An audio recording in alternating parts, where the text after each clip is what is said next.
আসসালামু আলাইকুম সুপ্রিয় দর্শক, আশা করি আল্লাহর রহমতে আপনারা সকলেই ভালো আছেন। আল্লাহর রহমতে আমিও ভালো আছি। তো আজকে আপনাদের জন্য মজাদার এক চিকেন রোস্টের রেসিপি নিয়ে হাজির হয়েছি। আশা করি রেসিপিটি সকলের ভালো লাগবে। ভালো লাগলে অবশ্যই লাইক, কমেন্ট এবং শেয়ার করবেন এবং আমার চ্যানেলটিকে সাবস্ক্রাইব করবেন। পাশে থাকা বেল বাটনটি অন করে রাখবেন। তো চলুন শুরু করা যাক।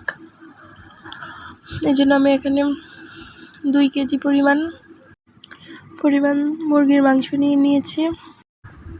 মাংসের টুকরোগুলোকে আমি আমার পছন্দ অনুযায়ী কেটে নিয়েছি, আর এগুলোর মধ্যে দিয়ে একটু একটু করে কেটে দিয়েছি যাতে করে মশলা এগুলির মধ্যে ঢুকে। আর সবগুলো মাংসের টুকরোগুলো আমি ধুয়ে ভালো করে পরিষ্কার করে নিয়েছি এবং একটা ছাঁকনিতে রেখে দিয়েছি এক্সট্রা পানি ঝরে যাওয়ার জন্য। এখন আমি একটা প্যান নিয়ে নিয়েছি। প্যানে দিয়ে দিব রান্নার রেগুলার তেল, আর এই তেলের মধ্যে আমি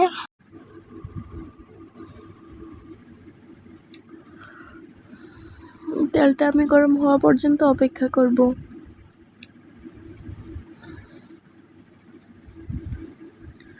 তেলটা প্রায় গরম হয়ে এসেছে। এখন মাংসের পিসগুলো আমি গরম তেলের মধ্যে দিয়ে দিব। মাংসের টুকরোগুলোকে আমি ব্রাউন কালার করে ভেজে দিব। একটু ভালো করে ভেজে দিব। ব্রাউন কালার করে ভাজার একটা সুবিধা আছে। এক সময় দেখা যায় ব্রয়লার মুরগি দিয়ে রোস্ট রান্না করলে রোস্টের হাড় থেকে মাংসগুলো আলাদা হয়ে যায়, তাই আমি একটু ভালো করে ভেজে নিচ্ছি। এতে করে সুবিধা হয় কি, মাংসের হাড় থেকে আলাদা হয়ে যায় না।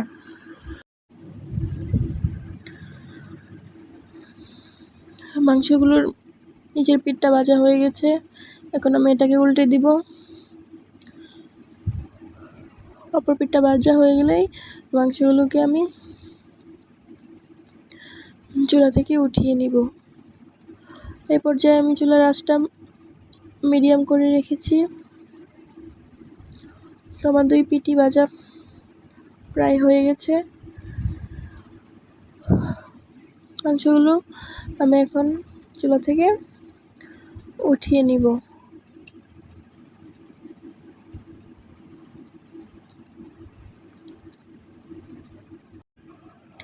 সেম প্রক্রিয়ায় আমি অপর মাংসগুলো ভেজে নেব।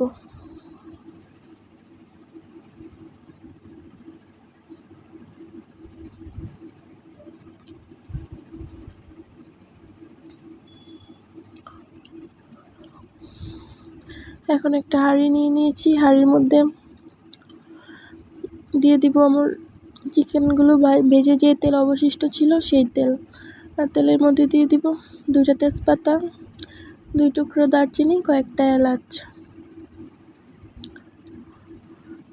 দিয়ে দিব আমি এখানে 2 কাপ পরিমাণ পেঁয়াজ কুচি।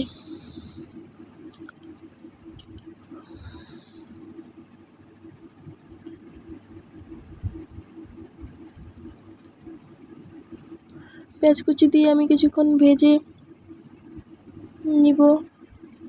আর এর মধ্যে দিয়ে দিব 1/4 কাপ রসুন বাটা আর 1/4 কাপ পেঁয়াজ বাটা।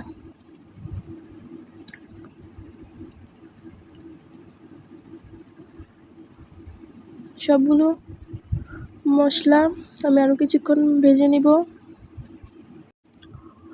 এখন আমি এর মধ্যে দিয়ে দিব 1 টেবিল চামচ জয়ফল ও জয়ত্রী গুঁড়া, 1/2 চা চামচ মরিচের গুঁড়া, 1 টেবিল চামচ ধনিয়া গুঁড়া, 1 টেবিল চামচ আদা বাটা,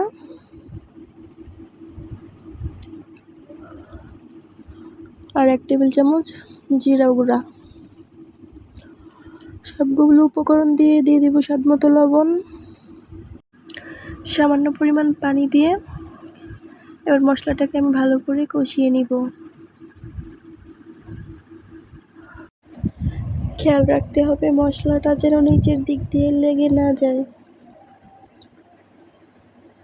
তো আমার মশলা কষানো হয়ে গেছে, এখন ভেজে রাখা মাংসের টুকরোগুলো দিয়ে দিব।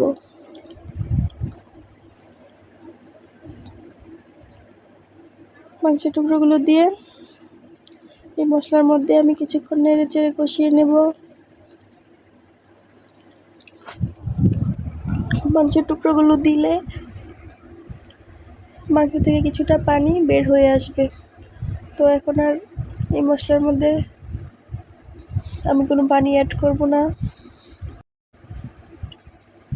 এই পর্যায়ে খুব সাবধানতার সহিত কষিয়ে নিতে হবে, কারণ এ পর্যায়ে তলানিতে লেগে যাওয়ার সম্ভাবনা থাকতে পারে।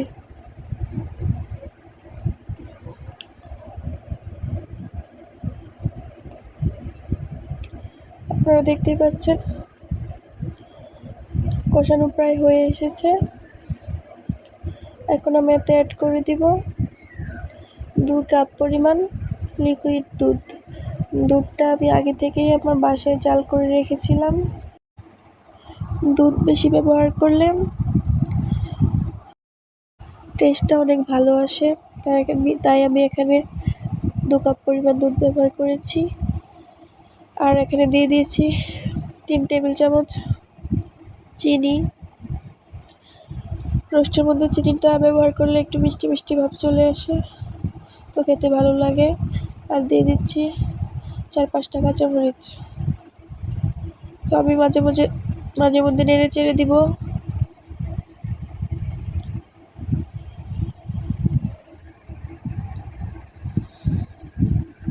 এই পর্যায়ে আমি 10 মিনিটের জন্য এটাকে ঢেকে রেখে দিব। ফিরে আসলাম 10 মিনিট পর।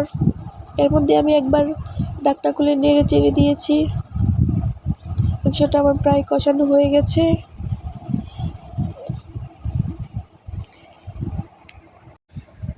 এখন আমার মনে হয়েছে লবণটা একটু কম হয়েছে, তাই আমি আরেকটু লবণ দিয়ে দিলাম।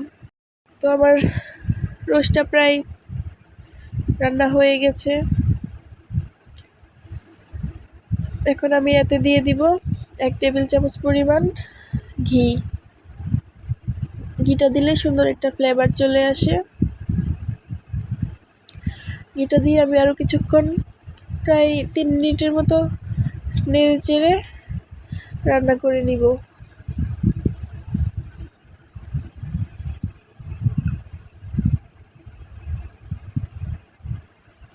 রান্না করা প্রায় শেষ। তোমরা দেখতেই পাচ্ছ রোস্টের মধ্যে কত একটা লোভনীয় লুক চলে এসেছে। এটার মধ্যে তেল আর মশলা আলাদা হয়ে গেছে, দেখতেই পাচ্ছ। এখন আমি এটাকে চুলা থেকে নামিয়ে নিব। তো আশা করি রেসিপিটি তোমাদের কাছে ভালো লেগেছে। ভালো লাগলে অবশ্যই ভিডিওটিকে লাইক করে দিও আর আমার চ্যানেলটিকে সাবস্ক্রাইব করে দিবে, আর পাশে থাকা বেল বাটনটি অন করে রাখবে। ভিডিওটি ভালো লাগলে একটা কমেন্ট করে দিও। সবাই ভালো থাকবে, সুস্থ থাকবে, আর MHPD কিচেনের সাথেই থাকবে। ধন্যবাদ সবাইকে পুরো ভিডিওটি দেখার জন্য।